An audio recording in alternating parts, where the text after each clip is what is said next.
tout le monde, c'est Vince. Alors aujourd'hui, une nouvelle vidéo spéciale histoire où je vais vous raconter la légende de la fameuse guerre de Troie. Ah oui? Alors, juste avant que qu'on fasse un petit résumé, je vais quand même vous expliquer ce que c'est que la ville de Troie. Hein, et après, je vous expliquerai ce qui s'est passé. Ce qui est la guerre, évidemment. Alors, Troie, capitale de la Troyade, territoire situé à l'entrée de Hellespont sur la côte d'Asie mineure. Troie est célébrée par Homère tout au long de l'Iliade. Son origine légendaire est diversement contée, cependant la tradition la plus commune veut que la ville a été fondée par Ilos, fils de Tros, et qu'elle a été prise en l'honneur de ses deux héros, le nom de Ilion puis celui de Troie. Voilà. D'ailleurs, le dernier roi de la ville fut Priam, fils de Laomédon. Voilà. Donc là c'était la ville de Troie et maintenant on va vous expliquer donc, ce qui s'est passé dans la fameuse guerre de Troie. Pourquoi cette guerre et pourquoi ça a déclenché. Voilà, donc j'essaie de vous le résumer en un clic. Un beau jour sur nuage, un jeune homme du nom de Paris, qui est en fait le prince de la ville de Troie, qui est le fils de Priam, qui reçoit la visite de trois déesses, à savoir Héra, Athéna et Aphrodite. Alors bien évidemment, vous connaissez ces trois déesses. Héra, c'est la déesse du mariage, qui est l'épouse de Zeus.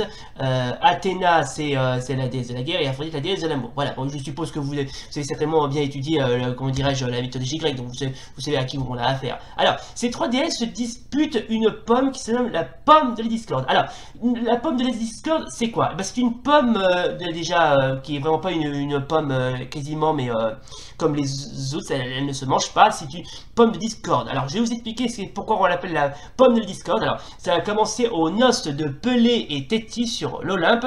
Tous les dieux sont habités sauf Eris, qui est la déesse de la discorde, qui pour se venger leur jette une pomme d'or avec une mention pour la plus belle. Et c'est ce qui bien évidemment créa la fameuse pomme de discorde. Alors trois déesses revendiquent alors le fruit, à savoir Héra, Athéna et Aphrodite.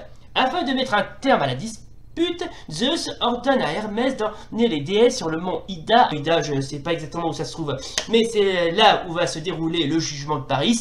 Alors, déjà, premièrement, Paris et les trois se présentent. Bien évidemment, il va apparaître devant le. Donc, alors qu'il gardait justement les troupeaux de ses moutons, il va apparaître devant lui les fameuses trois déesses, à savoir Aphrodite, Athéna et Héra. Mais ça, je suppose que vous savez, qui lui demande de choisir à qui doit être remise à la pomme de la discorde, destinée à la plus belle des déesses de l'Olympe. Génial. Déjà, on commence super fort. Alors, premièrement, Paris, il est un petit peu naïf comme garçon, parce que déjà, premièrement, il ne sait pas du tout pourquoi il a appliqué dans le jugement de ces trois déesses, mais bon, c'est pas grave, on va se compter. Alors, d'ailleurs, elle demande un tour de rôle qui héritera cette fameuse pomme. Ça va alors compte de Athéna, celui de Héra et enfin Aphrodite. Alors, à charge pour Paris, le prince troyen désigne la gagnante. Le jeune homme accorde finalement la pomme à Aphrodite, la déesse de l'amour qui lui promit l'amour de la plus femme du monde, à savoir Hélène de Sparte. Voilà, c'est super, c'est une histoire qui commence super bien. Alors déjà, premièrement, les deux jeunes gens ont un destin complètement différent, parce que déjà, Paris est déjà marié à une certaine Eunée, si je me souviens bien, et quant à Hélène, elle est déjà mariée à Ménélas, qui est un Spartiate, lui aussi. Donc, je ne sais pas pourquoi ils ont décidé de se rencontrer, ils ont dit, je ne sais pas pourquoi... déjà, Paris a envie de pécho la petite Hélène, mais là, très sincèrement, déjà, il va super fort comme gars. Donc, déjà, décidément, monsieur veut rien entendre. Il décida de kidnapper la jeune femme et direction Marrakech.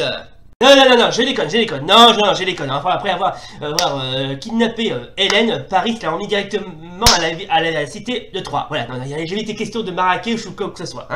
Mais j'en profite pour faire une dédicace à tous mes fans de la ville de Marrakech. Donc,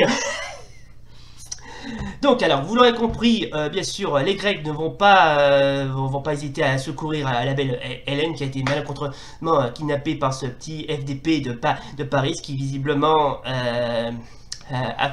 je sais pas s'il a fait le bon choix, mais bon, c'était vraiment pas très malin de sa part. Hein. Donc, le siège de Troie a commencé... attendez une seconde. D'accord. Ah oui. Alors, on me fait signe que, comment dirais-je, la guerre a d'ores et déjà commencé. Je passe l'antenne à notre ami Jean-Loup qui nous suit le siège en direct de Troie. Allez-y, Jean-Loup, on vous écoute. Hein. Et oui, Vince, je vous entends, et effectivement, le siège de Troie a commencé. Pour l'instant, on insiste déjà à une légère enfin oui, une très légère poussée de l'armée grecque, suivie d'une légère poussée de l'armée troyenne. Les deux armées se font face à face, c'est un véritable match totalement serré. Effectivement, on peut s'attendre qu'il y ait un match nul, mais bon, je ne sais pas exactement s'il va être soit match nul ou si les deux équipes comptent l'emporter. Mais une chose est sûre, c'est que c'était terriblement serré dans tous les coins. On assiste déjà à une invasion de l'armée grecque qui essaie tant bien que mal de percer face à une solide résistance troyenne. On voit par exemple une flambée de lancers de lance sur les deux côtés, effectivement, et ça commence vraiment à être ce qu'on peut appeler ça un véritable retournement de situation. Ensuite, c'est quasiment l'anarchie absolue. L'armée troyenne tente de percer l'armée grecque, suivie de près de l'armée grecque qui essaie tant bien que mal de chasser hors de son territoire l'armée troyenne. Bref, c'est le chaos total, Bref, on vous dira un peu plus. Ici, Jean-Loup, à vous les studios. Bien, merci Jean-Loup. Donc on va s'occuper de garder un œil sur ce siège qui visiblement fait un immense carnage, si je puis dire. Donc, alors, bien évidemment, vous l'aurez compris que cette guerre a suscité pas mal a été compté dans de nombreux livres d'histoire, que ce soit dans les œuvres, dans les tragédies. Bref, c'est vraiment une tragédie 100% grecque, quoi. Alors, bien évidemment, on assistera bien évidemment au duel palpitant entre Achille et Hector, le grec et le troyen, que je trouve absolument somptueux, d'ailleurs, sont tellement somptueux que le duel était vraiment palpitant. D'ailleurs, ils étaient vraiment destinés à comment dirais-je, à se rencontrer, ces deux-là. Hein. D'ailleurs, ce duel verra quasiment la victoire du héros grec Achille. Ensuite, on assistera, comment dirais-je, à l'idée saugrenue de l'armée grecque qui décida de pénétrer, comment dirais-je, dans l'enceinte, oui, parce qu'ils n'ont pas réussi à pénétrer l'enceinte de la cité. Donc ils ont eu une idée assez lumineuse de créer un stratagème. Et la stratagème, c'est bien évidemment le fameux cheval de Troie. Alors, comment ils ont fait pour, comment dirais-je, pour construire le fameux cheval de Troie? Eh ben, il était en bois. Oui, parce que à l'origine, le cheval de Troie il était en bois. Voilà. Alors, d'où provient le bois? Donc, je n'ai pas la moindre idée, mais je pense que c'est dû à leur navire. Oui, parce qu'ils n'ont pas les écoles derrière. Ils n'avaient pas beaucoup d'ingéniosité, ils ont préféré prendre les bois de leur propre navire pour en construire le fameux cheval de Troie. Voilà. Hein. Alors s'il était vraiment dans une autre matière, genre je sais pas, genre du sable, ça va quasiment, ça sera pas possible parce que déjà le sable, ça peut se briser et en plus c'est pas une très bonne matière. Pas en pierre parce que la pierre c'est trop lourd et pas non plus en fer parce que s'ils avaient été en fer, ça... Bah, ils auraient fondu leurs propres armes, notamment leurs lances, leurs épées, leurs boucliers, donc ils se seraient battus soit avec leurs propres mains, soit avec des bâtons, je sais pas. Mais en tout cas, une chose est sûre, le cheval de Troie était en bois. Voilà, je peux vous l'affirmer que c'est vrai. Voilà. Donc, ensuite, bien évidemment, quand les Grecs ont décidé de faire semblant de quitter les environs, pensant que les Troyens avaient gagné face à l'armée grecque, en fait, les Grecs étaient cachés quasiment dans l'antre du cheval de Troie, mais au moment où ils s'apprêtaient à faire venir le cheval dans leur cité, le prêtre Laocorne, je crois qu'il s'appelle comme ça, avait décrété de se méfier un petit peu de ce cheval, en disant que ouais, ne faites pas rentrer ce cheval, on ne sait pas d'où il vient, mais les Troyens ne l'ont quasiment pas écouté. Voilà, donc... D'ailleurs, Laocorne, le prêtre qui était fait après de Poséidon, il a vraiment eu une mort de merde, puisque après avoir essayé tenter de découvrir la stratégie grecque, lui et ses fils se sont fait buter par deux gros serpents. Hein. Vraiment une mort de merde. Donc, comme vous voyez, les Troyens qui ont dû faire entrer le cheval en question, ne se doutant pas que les Grecs s'étaient cachés dans le cheval. Oui, ils se sont cachés, je vous le rappelle. Et juste au moment où je crois que c'était au cours de la nuit tombée, ils ont commencé à sortir et à commencer à détruire, à incendier et à piller la ville. Voilà, donc voilà. Et par la suite, ils ont profité pour libérer la belle Hélène. Donc je vais vous conter la suite dès que je cherche. Dès que je cherche. Ouais. Attendez une minute. Ah, ça y est, j'ai trouvé.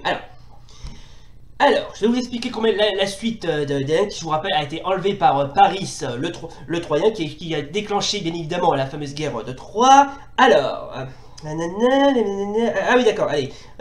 Après la mort de Ménélas, Hélène se réfugie à Rhodes, mais Polyxo, qui l'accueillit dans l'île, désespéré par la mort de son époux Tlépolémos devant Troie, l'accusa de ce malheur et la poussa au suicide. Sérieux? Mais qu'est-ce que cul? Ouais. Visiblement, je sais pas ce qu'ils ont avec la tragédie, c'est grec, mais là, franchement, mais c'est vraiment, mais raffiné, quoi. Hein. Bon, ensuite, oui, j'avais cité Ménélas, qui est en fait le véritable époux de Hélène. Lui, n'a pas ici, parce qu'en fait, elle était déjà mariée, mais Paris l'a enlevé. Voilà, donc Hélène a été secourue, mais comment dirais-je, s'est suicidé. Franchement, c'est vraiment la pire mort de merde qu'on puisse accorder. Quant à Paris, celui qui a causé, bien évidemment, la fameuse guerre de Troie, qui a enlevé Hélène, et ben lui, il est mort comme un gros caca. D'ailleurs, je vais vous le prouver. Attendez, qu'il est où ce petit... Ah, voilà, ça y est, j'ai trouvé. Alors, Paris... il tua de nombreux guerriers et surtout perça mortellement d'une de ses flèches Achille au talon. Oui, parce que faut pas oublier que Achille lui aussi, après avoir battu Hector, il est mort quasiment dans le siège de Troie, mort au talon d'ailleurs, je vous le rappelle, puisqu'il avait un point fait, c'est son talon, comme l'expression talon d'Achille. Alors, blessé lui-même par une flèche de Philoctète, pardon, excusez-moi si j'ai mal prononcé, Paris devait succomber peu après sa première épouse, Oennon, ayant refusé de le soigner. Voilà, bah du coup lui aussi il est mort comme un caca. Donc tout le monde a crevé, voilà, donc voilà, bravo, merci, au revoir. C'est n'importe quoi, vous respectez pas vos engagements, vous dites n'importe quoi, vous m'entendez? Voilà donc les gens, c'était donc le résumé quelque peu vite fait de la guerre de Troie, qui est vraiment, mais enfin, bref, on a presque envie de la raconter encore et encore, même si certains passages nous échappent un petit peu. Hein. Voilà donc les gens, c'était donc la fin de cette vidéo spéciale histoire. Si ça vous a plu, si oui comme d'hab, n'oubliez pas le pouce bleu et l'abonnement. Et d'ici là, salut et rendez-vous pour un prochain sujet d'histoire.